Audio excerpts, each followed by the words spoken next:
Have you ever wondered who the best straight from high school to the pros basketball player is? Well, this story starts years before Kobe and KG were even born. Let us take you back to the summer of 1974. In the small town of Petersburg, Virginia, a rail-thin 6'11", 217-pound center had just finished his high school career, dominating every single game he played in. It became clear he was not, shall we say, studious, and after one of the most ridiculously illegal college recruitment wars ever, the ABA had the foresight to draft this phenom and convince him to take the cash immediately. This is the story of Moses Malone, and Malone's career is still the gold standard for anyone jumping directly from high school to the pros. But we can't start here. We have to go back further in time to the summer of love, 1967. Flower power was all the rage, and an upstart professional basketball league was formed with hopes of one day merging with the NBA. Their ball was red, white, and blue. They had a three-point line, took advanced stats, and most importantly, had no draft restrictions. You see, back then, the NBA would not draft a player until his college class had graduated. Not only that, but they had an option clause, effectively relegating a player to his original team forever. Along came Oscar Robertson, the Hall of Fame guard who averaged a triple-double for several seasons. He filed a suit against the NBA, demanding they lift all these restrictions, and also a block of a proposed NBA-ABA merger. As long as the ABA was around, players had the threat of bolting to the upstart league, thereby increasing players' negotiating leverage.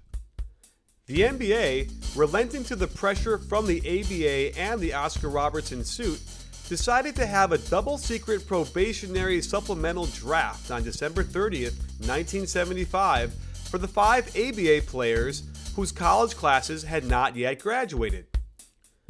The Jazz pick first, and they take Moses Malone, a surefire NBA All-Star. They are forced to give up their 76 first-round pick, but since they traded that away already, they gave up their 77 first-round pick instead.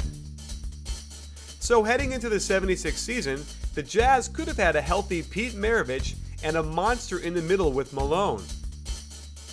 But wait, the courts finally settled the Oscar Robertson suit in the summer of 1976, paving the way for a merger between the two leagues. As part of the agreement, which almost crippled the 4 ABA teams joining the NBA, those 5 players in that double-secret probationary supplemental draft were allowed to re-enter the dispersal draft. Poor New Orleans only got their 77 first-round pick back as compensation for losing Moses. And they promptly lost that pick again when they signed Gail Goodrich, as mandated by the commissioner's office. So what were we talking about? Oh yeah, Moses Malone. In his 2 seasons in the ABA, he proved he was on his way to a stellar, dominant career in the post. Upon entering the ABA dispersal draft, the Portland Trail Blazers selected him 5th. Being tight-fisted with the money and not sure he'd fit in, they promptly traded him to Buffalo. Because Buffalo later became the Clippers, they traded him for 2 first-round picks. In Houston, he quickly emerged as one of the best centers of all time, with crazy rebounding and scoring numbers. Remember, this is the golden age of the NBA, when the influx of ABA talent made the league as good as it had ever been. But Moses could not carry the Rockets to the promised land, so he signed as a free agent with the 76ers, who had been on the verge of a championship but lacked a force inside to compete with Boston and Los Angeles. The Sixers' playoff run spawned Moses' famous faux prediction, which then became faux 5-0 as they defeated the Lakers in a sweep.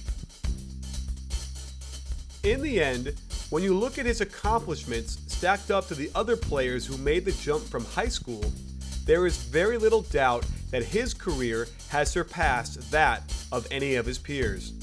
While Kobe's numbers might be a little better, you can't overlook what Moses Malone did in what was arguably the greatest period of professional basketball, right after the ABA and NBA merged.